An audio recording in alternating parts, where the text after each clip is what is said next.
Awesome. So everyone, welcome to our career confidence chat this evening. I am joined by the amazing life and leadership coach, Tara Rhodes.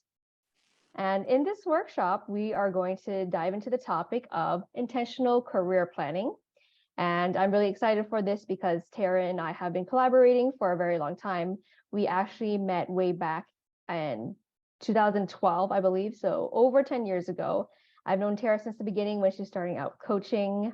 And as a young woman facing, challenges with my identity, with my confidence, Tara was an amazing, compassionate coach and resource to have in my circle. And I'm so glad that we were able to continue our relationship to this day and bring to everybody a workshop that will help you grow and develop, especially when it comes to finding a career that's really in alignment with who you are.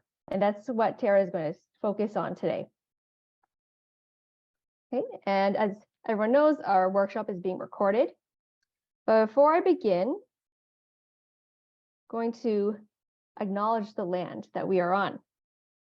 As treaties peoples on Turtle Island, we are obligated to uphold treaties made from a long time ago.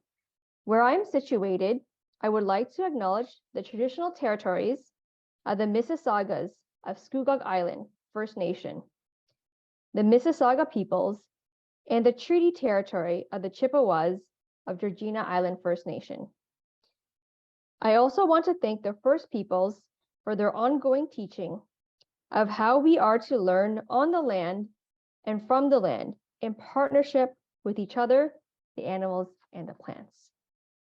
Thank you. All right, so let's get started. Our agenda goes as follows. We'll find out more about the LEAD org and about our career confidence chats. There are a few community agreements to follow.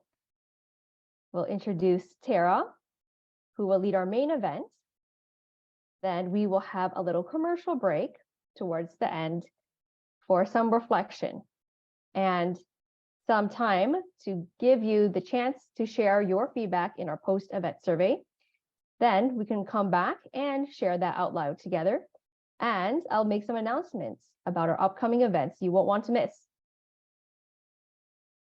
So about the LEAD org, if it's your first time here, welcome. We're so glad to have you as part of our community. So who is the LEAD org?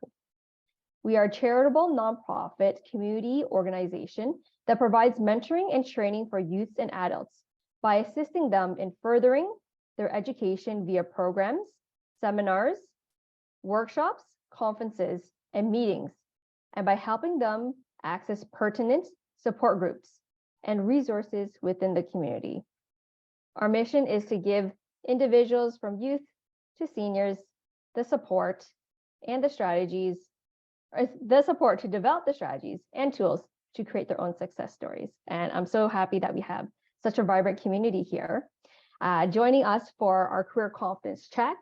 This is something we've launched at the beginning of the year. Every week, you can join us either tonight. Sometimes we do Thursdays, mostly Wednesdays, but every week you have the opportunity to come together, surround yourself with a group of great peers who want to learn and grow in a supportive environment to help you level up your career and gain the tools necessary so you can become more confident. Well, I'd love to share a quote with you. In every success story, you will find someone who has made a courageous decision. So when I saw this quote, I thought I needed to include it in tonight's workshop because we're talking about intention. And when you're making a decision, there's usually a lot of intention behind it. And it's through those courageously made decisions that we can change the course of our careers and lives. All right, now it's time for the main event. Over to Tara, who I am so happy to introduce. As I mentioned earlier, Tara and I go way back. She was one of the first life coaches I met, so it's been amazing to see her growth over these past 10 years. A bit about Tara. She is a certified life and leadership coach and speaker and award-winning facilitator and trainer. She is dedicated to helping people gain the clarity and confidence to advocate for the life that they want to live. and then develop healthy habits to make that a reality. She firmly believes that life is too short to live a life that makes you unhappy and is on a mission to help her clients take control of their lives so they can share their unique gifts with the world. Love it. A wife and mom to two lively boys. She actively practices what she preaches to maintain a healthy balance and presence in her everyday. And you can check her out at her website, taraRhodes.ca. All right, everybody, please give a warm welcome to our special guest speaker and mentor, Tara Rhodes. Over to you, Tara. Thank you, Valerie. Hello, welcome. everyone. Oh, thank you. I love seeing the claps. Thank you for the wonderful welcome. And it's nice to see your faces on this evening because I know on days like this, I just want to be in my blankets watching the W Network. So thank you for joining us for this chat. And it was really good to get a sense of what you're looking for and love to see the age range because I think at any time in your life, these things will be relevant because it's always good to come and check back in with your North Star. What are guiding your decisions? Are you making decisions from a reactive place or are you making a decision from a place that is grounded in what you know about yourself, what you want, and what the logical next step is? So we're going to be talking through questions. We have a limited amount of time. So I'm going to ask, I'm going to put some questions on the screen and I'm not going to put you in breakout rooms for any of those. But what I would really love is just to pick one of the questions and then just jot down the first things that come to your mind. A lot of the times when we overthink these questions, it's just what we go in circles. So like trust your instincts here, trust what comes to you. And of course, these can be changed and morphed and all of that. But I will share a copy of these questions with Valerie, so she'll send it out and you'll have access to them as well. So hopefully that will be helpful.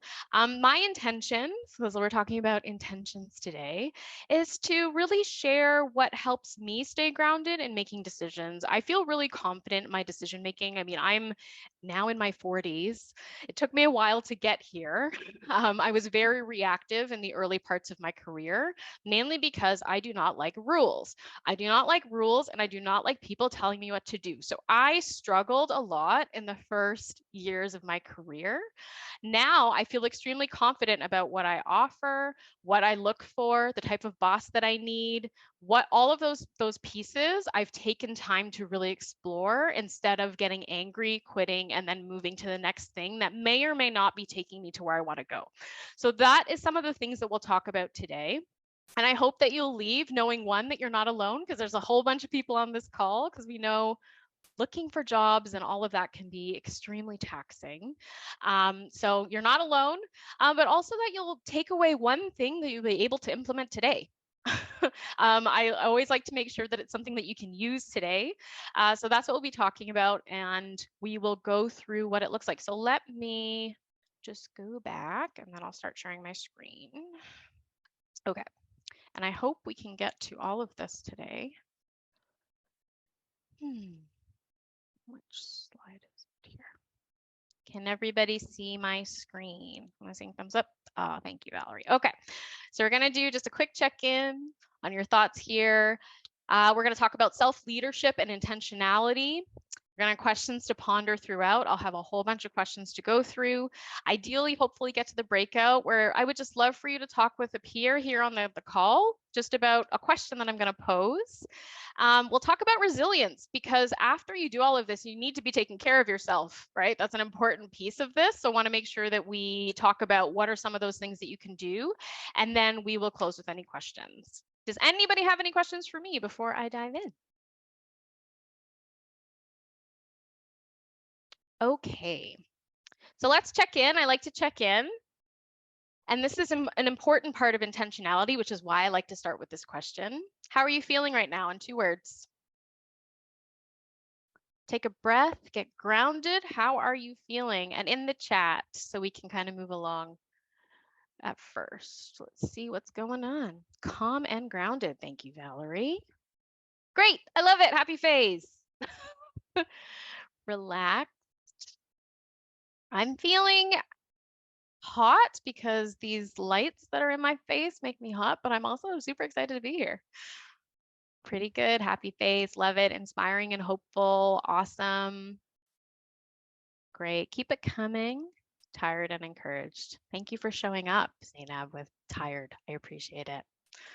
Okay, so let's talk about what self-leadership is. And this is one of the things that I dive into in my own practice. Self-leadership is the practice of understanding who you are, identifying your desired experience, and intentionally guiding yourself toward those things. It's really important that you understand who you are, as I have that highlighted. Most of the people that come into my practice have been doing all the right things their whole life. They got the job that they were supposed to get. They, went to the right school. They did things from an early age, but they weren't putting a lot of thought into who they want to be now or who they are at all. And so I think a really big piece of how to be intentional about your career pathing is knowing who you are. And so we're going to dive into this a little bit because we want to be intentional, which means it's done on purpose. It's not because we were put into a position that wasn't good. We want to make sure that we're doing stuff that is done on purpose and deliberate. So the first question, who are you? We want to take an inventory. We want to take a look at knowing our history and its impact on us. It's the first step in figuring out who we are. A self-inventory gives you a chance to tie your self-interest to your capacities. Knowing what you can do and what you have to contribute helps increase your sense of efficacy. So that's what we want to start with. And I want to think about some questions to ponder. I'm going to put them one at a time. I'll read them through. And then I want you to pick one. I'm going to give you just a few minutes to jot down the first things. It doesn't matter what question you pick, but there's some things to think about when you're thinking about who you are. So let's start with number one. What values are most important to you? I'm sure you've heard this word being thrown around a lot. My top value is faith. That is the thing that drives me in all of my decision making. It'll be different for everybody else, but that's something that I've come to on my years on this planet. What are your strengths and weaknesses? You can do personality tests for this. You can have feedback for this. You can just do a lot of thinking about what are those areas. And I like to highlight here strengths are the things that energize you. Just because you are good at it does not necessarily mean it's a strength. If you are feeling drained after you do something, probably not a strength. Weaknesses are the things that drain you. So when I say that, I'm thinking more about if you've been in your career, you've probably been trained to do something, even if you went to school for something specific, you've been trained to do it. Just because you're good at it does not mean it's a strength. So you want to think about that in terms of energy. What kinds of things do you enjoy doing in this context of work? What kinds of things do you dislike? That is always a very good thing to think about. When have you felt most successful, most powerful? Are there things in your life that really stick out as really great times that you just felt on top of the world? What has been your best learning experience? What do you enjoy learning? What thing do you most want to learn? Do you work best alone or with others? And finally, one of my favorite questions, because if you get stuck, ask your bestie, ask your partner, ask your kids, ask someone, how would other people describe you? Because I know sometimes starting from scratch with what values are important to you may be a hard question, but asking someone else is a really good place to start. So these are some of the questions. So I'd love for you to just take a moment, pick a question, and just jot down the first things that come to mind.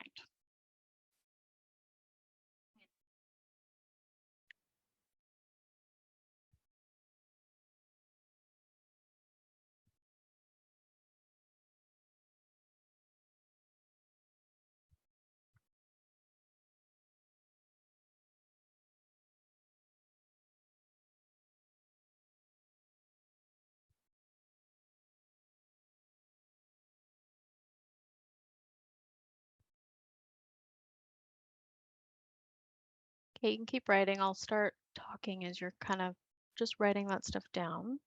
Another place to look is personality tests. Personality tests do not put you in just, okay, I am an ENFP now, or I am an 8 Enneagram, or any of that. That's not the point. The point is, whenever you do a test like that, it's to just find out what resonates with you. Take what resonates and leave the rest. So one of the tests that I took recently is the predictive index. I don't know if any of you have had the joy of taking that test at work. It's a really good one.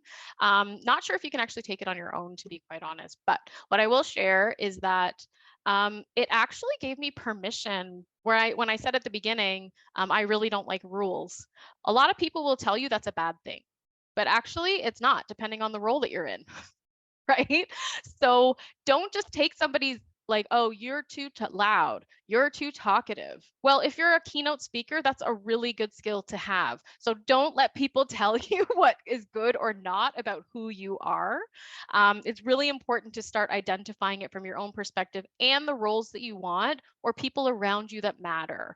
So make sure that you have a squad around you that's telling you the good stuff about who you are and not putting you in a box so early, I would say. Okay, curious, what's sticking out to you about some of these? Your answers, any questions that maybe you want to add? What's on your mind? What are you realizing about yourself?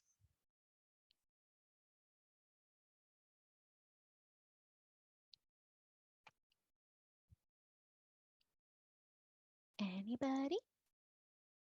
I can go ahead, Tara. Yeah, Patricia, go ahead. All the questions I can answer quite confidently. And then when I Great. got to the one where it says, when have you felt most successful, most powerful?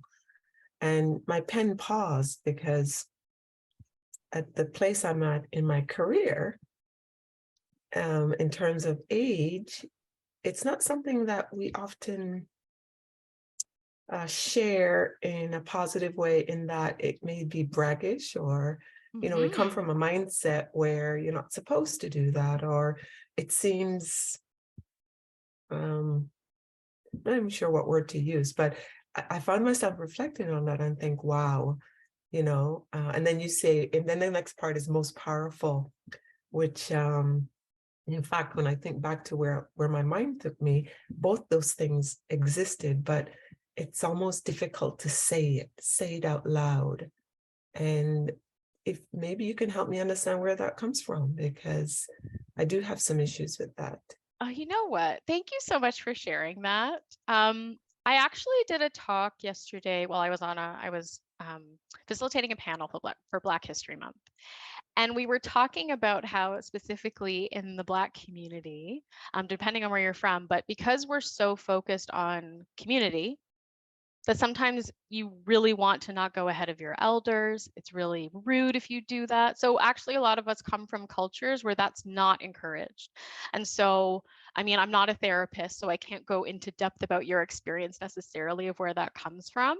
But there's a few things that stick out for me. One is like, how supportive were your bosses before in a work context? Did they actually encourage you? Not to brag, but just that was amazing. Did you get really good feedback? If you haven't, this is probably a problem for you. Two, if you come from a community that is focused on the communal aspects and not just one person, but how are we all collectively, which is a lot of our communities, that may be another thing. If you came from a family that just did not encourage that.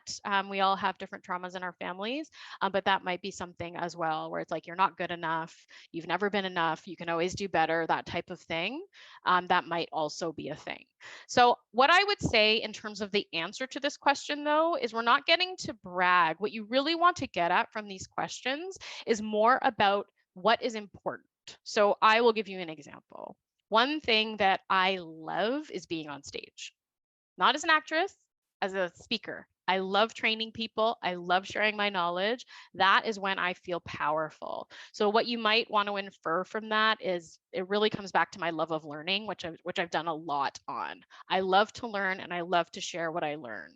So you do not put me in a movie, but if you put me in a place where I'm training somebody or helping someone understand something, that is something I want to take. So it's not about just being like, this power pose and I'm Wonder Woman. And it's not about that. It's more, what are the keys or what are the threads that follow in all of these experiences? Does that make sense, Patricia? Yeah, it does. And as you were talking, I thought about the reason why I kind of have an idea why I do it. I appreciate what you talk about, historical things and your family and community. The word imposter shows up. in my thoughts. And some of it is being a Black woman in my 60s. I think it's almost that imposter syndrome around the fact that I am powerful, but what other people may be looking and thinking. So yeah, but Yeah, thank you for that thought. perception's a big piece of this too. I would go to that last question. If you've got people around you that you trust, start there. It'll help give you a glimpse into what other people see in you that maybe you don't see. Thank you so much for sharing. All right, let's keep going. So the second piece of this is identifying your desired experience. So when I'm coaching people, a lot of people will come and they genuinely don't know what they want. I ask the question, what do you want? The majority of people cannot answer this question. They will tell me what they don't want, which is a good place to start, not a bad question. But a lot of people really can't tell me what they want. So we want to start talking about and identifying what are those things that we want. So what do you want? What makes you happy? And I put this first on purpose. Life is too short to have a bad working environment. That is one of the things that drives me in my work. I just spoke with someone yesterday talking about a toxic environment, and everybody was talking about communication. How do we communicate with this person so they're not angry? And I'm like, did everybody miss the part where their anger made it unsafe to work? Right? Like these things are important, right? You do not want to be in a place where you are not happy as much. There are things that we're not always happy with, but the majority of the time we should want to be there. So what makes us happy? What makes you happy? What are your needs? This is specifically important to do really great intentional career pathing. Why? Because you need support. You need mentors, you need coaches, you need people who are going to vouch for you, you need people who are going to give you opportunities so that even if you're confused about it, that you can figure out what you want to do. Right? And so that's the part that a lot of people skip over in the interview process is you're actually interviewing the company that you're going to work for. But the first thing that you need to do is identify what you need. Okay. What are your values? Same question from before, but this might be in a work context. What are the things that you value? I value really strong teams. I value really strong teams. I've got to work with people that I trust. And so I need to know that the leader that I'm working for, if I'm not the leader on that team, that they are making a space where we can do our best work. What gives you a sense of purpose? What drives you on a daily basis? What activities lead to flow? When are you in a zone where you could forget everything else and you're just doing the work and hours can go by and it doesn't even matter? You didn't even notice. What would you want if there were no limits? I know a lot of people sometimes have trouble thinking of the what if you didn't have to worry about money? What if you didn't have to worry about that kind of thing? I would say if it's a little hard for you to get there, just give more space. Obviously, this is a condensed time, or even think through with someone else. Like if you're a verbal processor like I am, sometimes talking with someone just to keep going and somebody asking you why, you'll go deeper and deeper and deeper. If you're a journaler, this is a fabulous question as well that you can do on your own. Who do you admire or who do you get jealous of? Now, this isn't for you to feel bad about yourself. It's more like, what are the things that you look at outside that are like, ooh, I kind of want that. That's the type of life I want. I mean, I tell you, I want to fly business class. That is a thing that I want on a regular basis. Right? So those are just things that you might want to point out. And then the final question, if you have trouble with any of these, what do you not want? If you have trouble, that is a really good place to start. It'll start to identify the things on the flip side. I know for me, things that make me angry, and angry is a really easy emotion for me to get into, that's when I start having to look at what is bothering me about the situation and what do I need to flip around. So pay attention to your emotions. What are the things that get you anxious? What are the things that just get you frustrated? What are those areas so that you can start to look at, okay, what is the pattern here? Your emotions are telling you something. Your body is telling you something. If you get stomach aches when you're around a certain person, listen to your body. It is telling you something. Okay. So I hope you've been jotting down some things. Want to get you to the next one because this also matters. And I love this area of questions, which is what matters to you. So this is the other half when we're thinking one about work and we're thinking about who we are. This is also what's important to us in our life, which a lot of people actually don't take into account when we're doing career pathing, right? But what are the things that are important to you? What are the jobs that you're not willing to take? I'm not willing to go downtown for my job. I'm going uptown because it works better for my schedule, right? So I don't even look for jobs downtown anymore. I'm looking in like Markham, those types of things, but that just works for me and my family. So you want to think about first, what are the parts of your life that have to be present for you to do well in your job? Do you need to exercise? Do you need to get 9 hours of sleep? Do you need to spend time with your family? Is that a non-negotiable where you have to log off at a certain time? What are those things? And so here are the 8 areas to start. Of course, this is a non-exhaustive list, but we'll go here. So in your career, what do you need? So I was talking about a boss, for example. What are those things that are supportive that you need? And that might actually go to whether or not you need virtual versus in person. Do you need a hybrid work environment? What are those types of things? Then you want to think about family and friends. So non-negotiables for me is homework time. I love being at home at homework time. That is something that's important to me.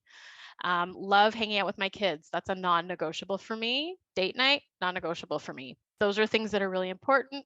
I also I have like a theater subscription because I'm so excited to see Hamilton in 2 months. So I see my bestie about every month. We have a date night together, right? And so that's something that's important. So you want to think about what are those things that are non-negotiables for you? Fun and recreation. Do you have hobbies? Don't sacrifice your hobbies for a job if you cannot, right? So what are those things that you need in your day, fun and recreation, or on a weekly basis, or whatever that looks like for you? Health. What are the things that you need to do? Do you need to start, for example, meal planning? Is that a thing that you do? When do you do that? How do you need to fit that into your schedule? So as you see how I'm talking, it's like we're starting to be more intentional about all of the areas of our life and being clear about what those things are so that we can make the right decisions. Money. What is the number? What is the number you need? What is the number that you want? Right? Where do you put it? Do you put it in savings? Do you put it in, RRSPs, whatever those things are? What are those important things and how much do you need? Again, not to say that you have it now, but you can work towards those numbers. And then personal growth. How do you like to learn? How do you keep up to speed on what your career is calling for? How do you put that into your schedule? A lot of times we're caught off guard. We haven't been paying attention because we've had our heads down in our careers for so long. And then you wake up 5 years later, 2 years later, 10 years later, and you haven't kept up to date because you were so busy with work. So we're thinking about how do we schedule in the things that are important or even just things that you're interested in. Like right now, I'm interested in Canva because I want to learn how to do it better, right? So to make better slides, to make better anything, right? So it's those types of things. How do you schedule that in? And then physical environment. How do you like to live? What do you need to feel calm in your space? And I'm not talking necessarily about buying a new home, right? We have seen how those prices are these days. But what I am talking about is just, can you change the color up on your room? Like, would that help? Are you cluttered? If you have a cluttered desk, they say your mind is cluttered because there's not places for things. That's just an example, not judging anyone who has a cluttered desk. But those are the types of things that you want to think about is what would make your environment sound. So these are some of the, is that the last one? Yeah, sorry. The relationships is the last one. So we have family and friends, and then any other relationship that you have, your boss, your colleagues, anyone that you work with outside of your close people, like your doctor, for example, is a relationship you might want to think about, those types of things. So you want to make sure that those things in your life are clear. so that you know how to fit them. These are the big rocks. These are the big rocks in your life that all the other things have to fit around. So we're thinking about how to be that more intentionally. I'm curious if anything's coming up for anyone. Questions or just as you're thinking?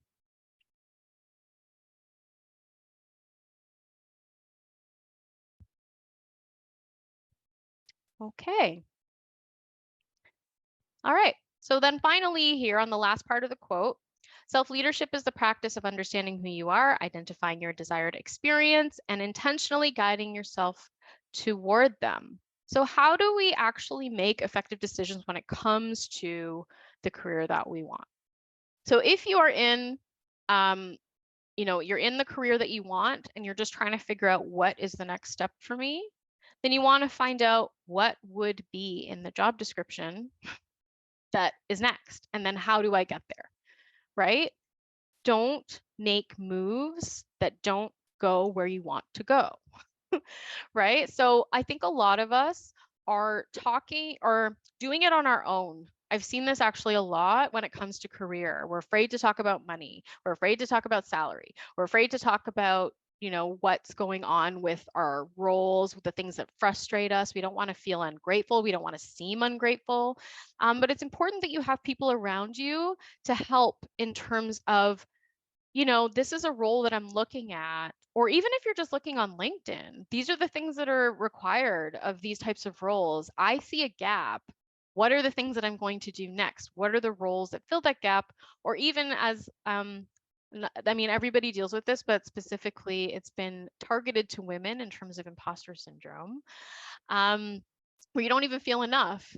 And it's been proven that women don't actually apply to roles if they don't have the full list of I fit all of these, whereas men generally will apply if they have about half of them, right? And so those things are real. So how do we start to figure out what's next? Well, you talk to people. So for those of you who haven't been talking to people, I suggest you start.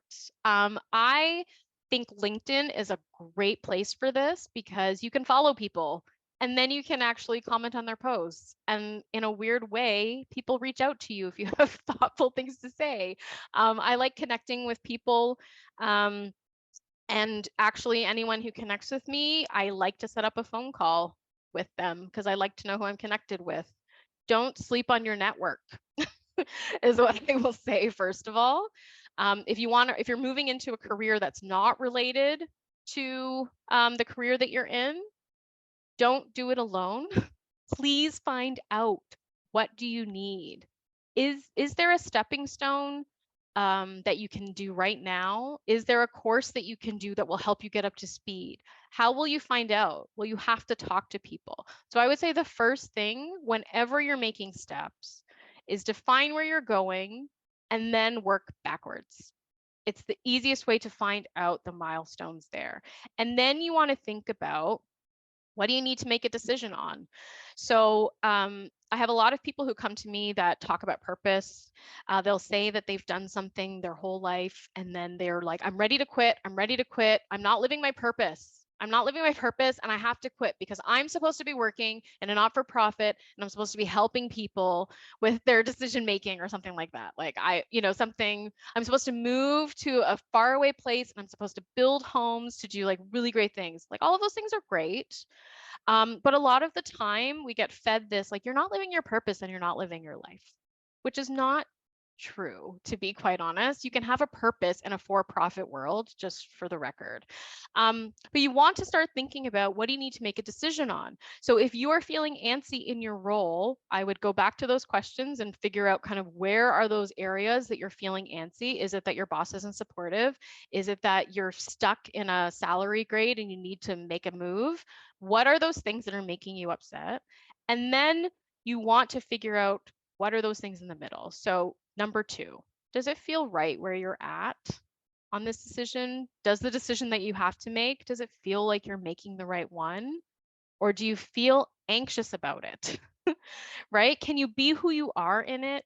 Will you get the supports you need to succeed? Will your needs be met? Will this get you closer to where you want to be? A lot of us are making lateral moves. We're making a lot of lateral moves that actually aren't helping increase what you know and increasing what you do, right? Not that we all are making those decisions. I actually just made a career decision, the role that I'm in right now, where I wanted to just do my craft. I was burning out and I didn't want to manage people anymore. So I knew that I wanted to get out of management. And the decision that I made was that I wanted to be better at my craft, which is learning and development. So I found a role that was specific to just doing content and going deeper and not managing people. And so that's okay, because that's what I wanted, because those elements about family is actually 90% of how I make my decisions now. Do I get to spend time with my family? Does it give me the ability to take doctor's appointments and all of that in easy ways where I don't have to ask permission for things? Do I have a lot of grace for making the decisions that I want? Because I said to you, I don't like rules. So are you going to work with me to be able to do that? So those are the types of things that are important. What I'm talking about in terms of lateral moves are just like, I don't like this. I think I'm going to try this instead. Oh, I don't like this. I think I'm just going to try this instead.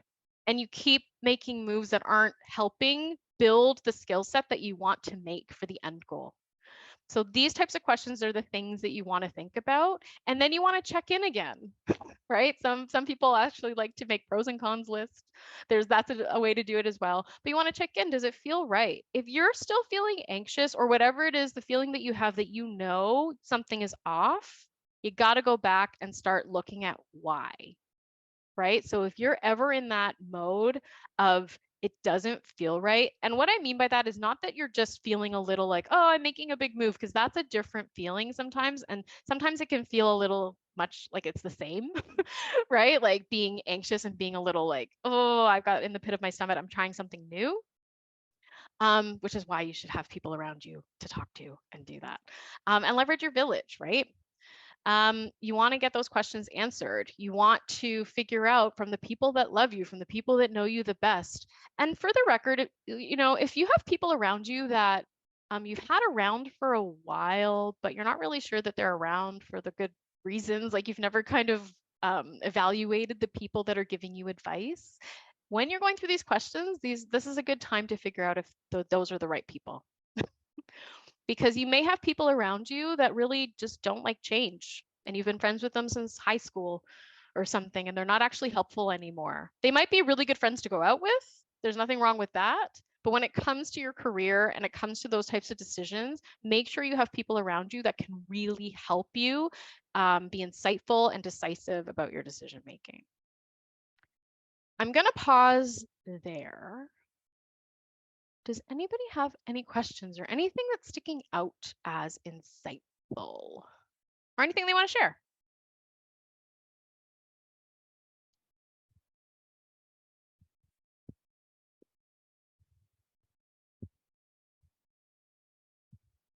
Valerie, I saw you put your hand up. I was just curious about like, oh, I was more doing like a snaps. Yeah, like, oh snap. Like that's a really good point. Amanda, what do you have to say? and then we'll go Glenn. Hi, my question is for leverage your village. Could you please clarify that point a little bit more, please? Sure. So there's a few elements of this. One is just check in with your people. So the people that know you the best, what do they think? For the things that you say, I'm a little bit nervous on this, or I'm not sure if I'm making the right decision.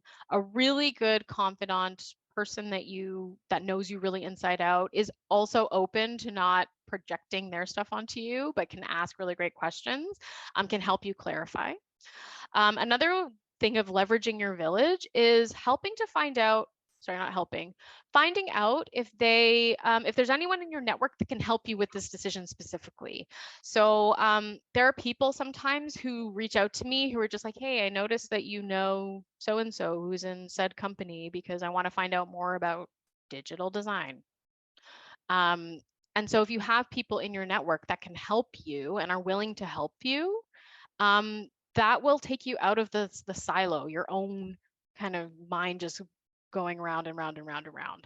So I would say in two ways. One is just the emotional support, and then another is ask people for what you need. to support you in your career pathing. I So, hope that helps. thank you. So for the effective decision making, this is for a job, like searching for a job or for a career, This is or is really this for just any meant decision for making. general? Yeah, Oh, this is okay. for any decision making. But career-wise specifically, I want to highlight the village because I think a lot of people, especially I'll say my experience, I had to figure out everything, not everything. I had to figure out a lot on my own because my parents came here as immigrants and they didn't know how to navigate the system. And I actually thought I had to figure it out my own. So I had to go to the networking events and I had to go. And to be honest, I was doing a lot of it wrong. And wrong for me, right? Like not for anyone else, just for me. It didn't resonate with me, but I figured it out. But I think I wasted a lot of time if I had actually just asked people questions, if I had made relationships with the teachers that I had in school, if I had really, talked to friends as we were all going through this career stuff, how do we do it together? I'm really big on not hiding a lot anymore because I wasted a lot of time, to be quite honest. And so I think because sometimes we're ashamed or sometimes it's just like, oh, I'm looking for jobs. That's weird. I don't want to, bother people. You got to take that stuff out of it and let people help you because a lot of the times most people just want to help. So, may I ask, how did you come up with that conclusion that you are wasting your time? How do you know if you're being productive versus you're wasting your time for a job search? So specifically, and then the networking I'll speak to, I would go to networking events, come out with cards, and then never followed up with people. So I would spend time going to a networking event, spending 2 hours, 3 hours, and coming out with maybe people that I wanted to talk to, but not being intentional about, I met this person from this company. I should have a reach out plan if it was somebody that I think is interesting. And I'm not saying that in terms of manipulation. Please don't manipulate people when you go to these types of things. But I had piles of cards that I never followed up with people. I wasted a lot of time. I could have been taking a course, or I could have actually been doing something else that would have helped me rather than going to these events, doing small talk that probably wasn't effective and didn't do anything with it. Right? So it's like Yeah, if thank you're going to you. go to those events, for example, if you're going to go to groups or you're going to go to these types of webinars, ask questions like you just did. Find out how you can take the next step. Connect with the person on LinkedIn. They love talking about what they just talked about, right? So those types of things I would be way more intentional about, which I am now. But I wasted a lot of years with that kind of stuff. Thank you. No problem. Someone else had a question, I think you said, Valerie? Yeah, well, it's Yeah. funny. I was just about to ask about leveraging your village as well. Okay. More so strategies around breaking into a new industry. So, for example, something completely new. Let's say, for example, I want to do digital marketing because I'm now so intrigued by ChatGPT because it can write a whole essay for me. I'm using it right now for work, so it's amazing. Awesome. But now that I'm interested in AI and blockchain, but have no mentors and no connections to that space, how can I, being someone who understands their strengths and really knows what they Yeah. can do, how do I break into that new industry, leveraging your village? Or just curious if you have Absolutely. Great question. The internet is the best yeah. place to do that.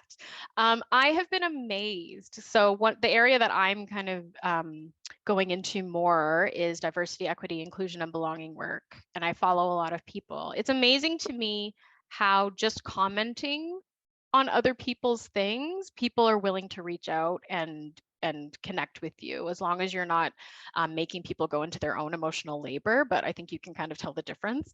But it's amazing to me, people that reach out on those types of things. So I would say, especially because you're in the tech world, build your presence on where you want to build it. So it could be Twitter, it could be wherever you want it to be. And just connect the way that you would connect in real life, but just making the time. And then what are you going to do with those follow-ups with the people that you connect with? Are you going to reach out to them? What is your strategy? I can't speak much to that type of strategy, but what I do know is that the more that you are present and you're building up your own profile in these places, people will follow you, people will be interested. So I would say pick the time that you want to spend, because I also know social media won't help with your mental health all the time. So make sure that it's limited to what you can take, but definitely invest in that. Thank you. That's great advice. No problem.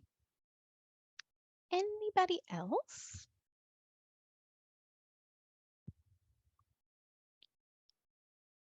I can go ahead. Jordan. Oh. Oh, sorry. Tracy, go ahead. I had followed Carlin Parcells' Success Planner, and she talks about networking. She talks about networking with 4 people every month, and then helping 4 people every 4 months, 4 people every month, and like with intention. So I found it really works. As long as you don't mind socializing and networking, but other people that you're bringing up, yeah, there's also someone who's gonna lift you up. And like one of my mentors is Patricia. She's on here. I ask her everything, because you also want someone who has done things that you haven't done, and that they know how to navigate it. So I always know, okay, that's a Patricia question, or that's a so-and-so question, but that you'd be willing to do that same answering of questions and demystifying and navigating for other people who might be younger in their career or haven't gone through the doors that you have. Such a great point. And Carlin Parcells is a fabulous resource. Google her. Tracy, if you want to put that in the chat so people can Google her, she's great. And I'm just going to ask Jordan, you sent a direct message. Do you want me to answer your question? Oh yeah. I was kind of just curious because basically where I'm at right now, I kind of decided what I want to do. Just wrapping up high school right now. Okay. So I'm Yay. kind of just deciding on whether or not like what people, or I'm just looking back in the people in my network and just questioning, do they really have my best interest at heart? Do they? Because when I ask them, because I do ask them, hey, what do you guys want to do when you after high school? You know, we're about to be adults, we're about to make choices our own, make our own choices and stuff. And I find that maybe because of the way that I was raised and it being different than the way that they're raised and their at-home environment being different than my own, I find that I have a lot more answers to the questions that a lot of people, maybe a lot of people my age, don't have the answers to. For example, like, what do I want to do after high school? I decided that I wanted to be a criminal lawyer. So I already know what college or university, all that plan is, all that basically what my plan is. But I always have questions. And as you were saying, like I believe that I'm one of the people who actually find it hard to ask other people around them, for advice or not. So the people that I typically turn to are my friends. But the problem is they're not as ambitious as I am. Yeah. So it's hard for me to gauge what they're saying when they'd say, "Oh yeah, Jordan, definitely do that," or maybe not do that, because at the same time, whereas I'm thinking of going to, I don't know, Ontario Tech for university. Sure. They're planning on taking a gap year. Not saying that anything's wrong with taking a gap year, but after their gap year, they don't know what they're gonna do. So I'm just curious if you know. Yeah, go ahead. Sorry. I was just curious to know if you know like a good way to gauge the people that you ask if they really have your best interest at heart. Yeah, so and I would encourage people to put in the chat because I'm sure some of us have some thoughts on this. So first of all, congratulations that you're taking your career so seriously at such a young age. That is fabulous. I would say you're at this stage. I had kind of the same thing where there were people that I could party with, but not talk about my career with at that age.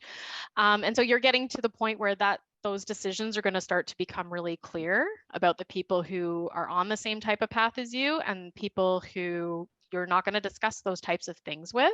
I would say if you're having a discussion with one of your friends and you leave feeling drained, it's like that wasn't helpful, that might not be the right person for you to chat with. What I would do is start looking into people who are known in that field. Again, LinkedIn is a really great place for this. You can search criminal lawyer and start to get people that are those top voices that you hear that you might want to start following. They'll point you in the right direction just by following their content. Not sure if the schools that you're applying to have kind of those things. I know people are starting to get acceptances really, really soon, or if they haven't already. But they have groups and things that you can get involved in beforehand. Those might be things that you might want to look into, or even just, on this type of thing, like if you connect with me and on LinkedIn, like I'd be happy to see what my network has to offer. But I would say what you're pointing at is one, just discerning where your friends are at, whether or not they're the right people, and two, that you're going to have to start building your network right now. Okay, thank you. No problem. And for the record, there's nothing wrong with party friends or friends that aren't interested in that. It's just they're not the right people to talk to about this stuff as well. You can still just be friends. It's quite cool. All right. Okay, so we're running out of time. We're at time. So I was going to ask this question. I'll put it up just so you have it. Journal on it. It's a really great question. What feels like the right move, given all that you have started to identify? And I don't necessarily mean the next career move. I just mean the next right move for you. What is the next right step? Are you going to start investing in your LinkedIn profile? Are you going to go reach out to someone maybe you haven't talked to in a while, or a former colleague that you're like, oh, this person might actually be able to shed some light on something? So I'll give you an example. I'm a coach, and I actually reached out to someone recently that I worked with because I wanted to get their perspective on how they hire coaches, just so I know, right? What's the decision-making process for that? So I'm aware. So those are the types of things that I would start. Just don't start, messaging people and not have an intention for your conversation. That would be also another piece of advice that I give. Make sure that you know what you want to get out of that conversation as well, and that you make it clear to the person what you want to get that out of that conversation. It could just be that you're going to go and work on your resume and get it focused, right? Or you can look at job postings for the role that you're interested in and figure out what are those skills? What are those competencies? Do I have them, or are there things that I need to build? Because these are the types of things for all of you, especially who are starting out or thinking of a new career transition. You can do things like this. You know something that you can teach, right? You can start to do things like this that help you share what you know, and also you get to meet new people. This might not be where you love to be, but there are lots of not-for-profits who are looking for help. There are lots of causes that could use your expertise if that's a way you want to build your career set, your skill set, sorry.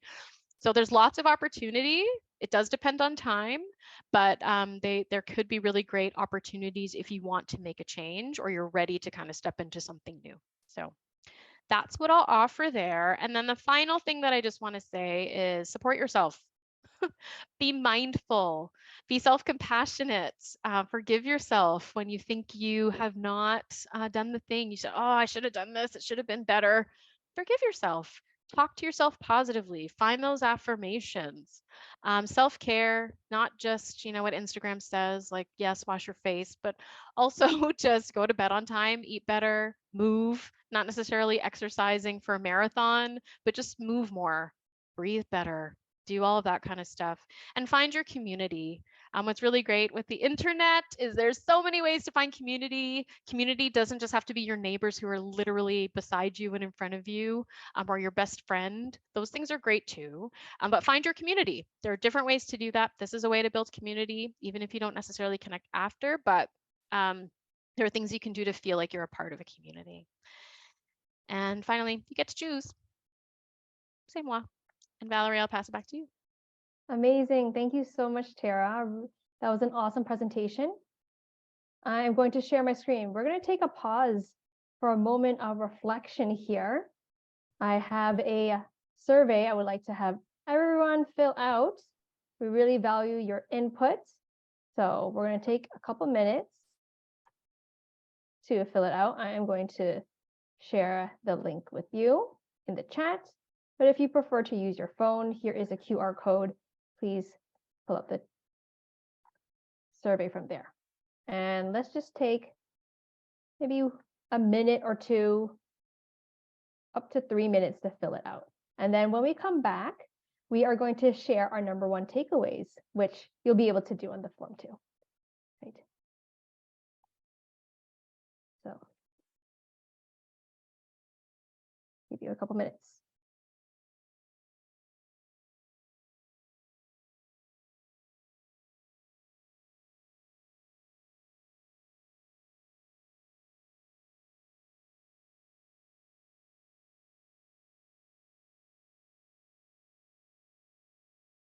All right, so what was your number one takeaway from Tara's presentation? What will you use for what you learned to help move the needle towards that intentional career?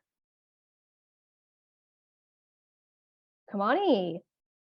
Leveling your leveraging your abilities, I think. Yeah, that's a good one. Thanks for sharing, Kamani. Amanda.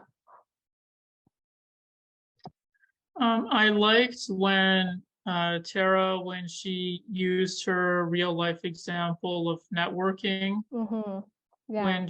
when she said she used to give out cards and she didn't follow up with them or she didn't make it more in depth. So I learned from today's workshop is when you network with someone, try to not be shallow, but try to be more in depth with the connection. Be authentic, maybe have a game plan to follow up. That's what came up with me when I heard Tara's story, just collecting all the business cards, collecting dust in the folder instead of that. You know, having some kind of plan, maybe actually taking the time after meeting them, sending them a message, connecting with them on LinkedIn, emailing them saying, hey, it was great to meet you at the event, and then mention something that really stood out to you about them to make that authentic connection and engage with their content and posts on LinkedIn, be social. And I would also say even schedule time on your calendar, even if you have to put a calendar invitation to, hey, send Jonathan a message, send Mary a message 2-3 months from now, just to keep that connection, that pulse going. Or I would also add, just for the introverts in the room, because I know sometimes we talk like everyone's an extrovert, sorry. Even if your intention is to meet one person and make it a good one and go, that is okay too. Nobody says you have to stay for 3 hours. Good one. Thanks. I'm an introvert too. All right. Any other takeaways? Love to hear from Melody. Something that one of the takeaways that I wrote down was that that like when it comes to decision making, it's really, really important to know yourself. So the decision that you make is true to yourself, and it's in line with your values. Love it. Thank you, Melody. And Vincent in the chat says, it motivated me to start journaling and engage in deeper self-reflection to establish where I want to be in my career. I love it. And I love what Tara shared earlier, that sometimes we're working, and then bam, 5 years go by and you're like, wow, I didn't develop my career. I've been in the same place with my head down. So it takes that intentionality to actually not just working the career, but also, I'm getting mixed up. I was thinking the quote, no, we're not just working on the business, or we're in the business, but we're not working on the business. So work on the career as well. And Jordan has his hand up. Oh, yes, Jordan.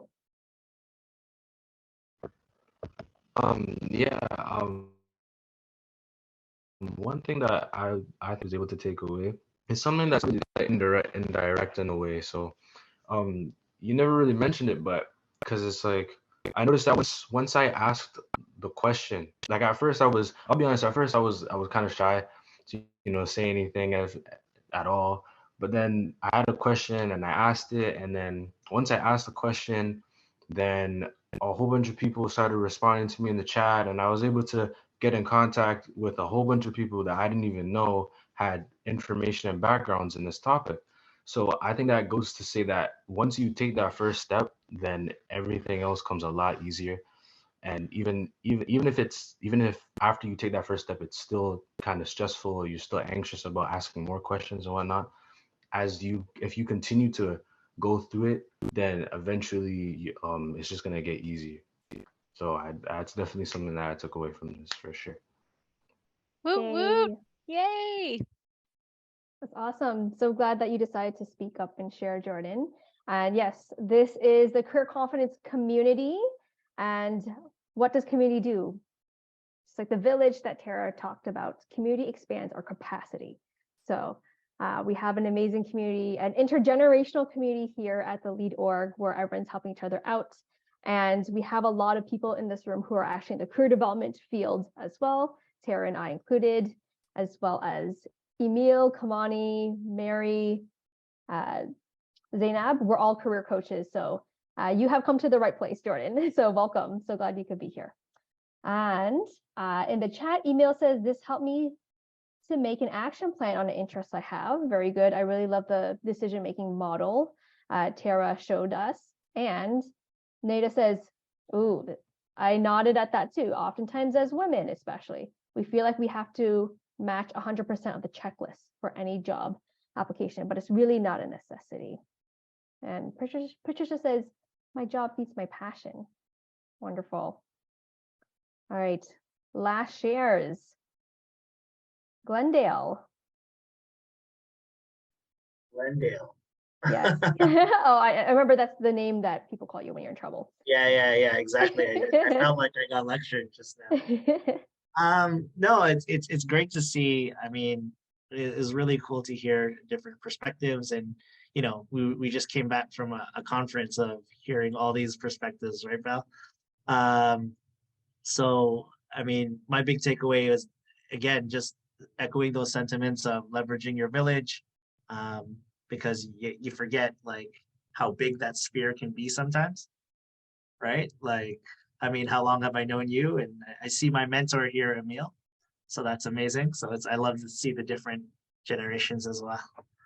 Highly recommend talking to Emil, anybody. I do He's as helped well. me a lot. Yeah. Yes. And Emil will actually be collaborating with us for an event about mapping in the near future. We'll have him later in March, so look out for an event led by the amazing Emil. All right. Nice. Any other last shares? Awesome. I also want to give a shout out to Glenn. He's the founder of H4 How Hip Hop Helps community that helps youth through hip hop. He's also an avid break dancer.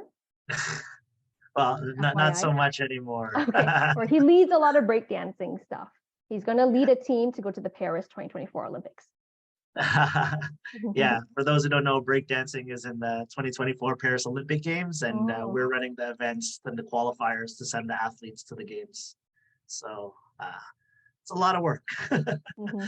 We just recently launched a B-Girl initiative where females, we're trying to increase the participation of females across Canada. So we have a satellite in Montreal. We have one running here in Toronto and York region.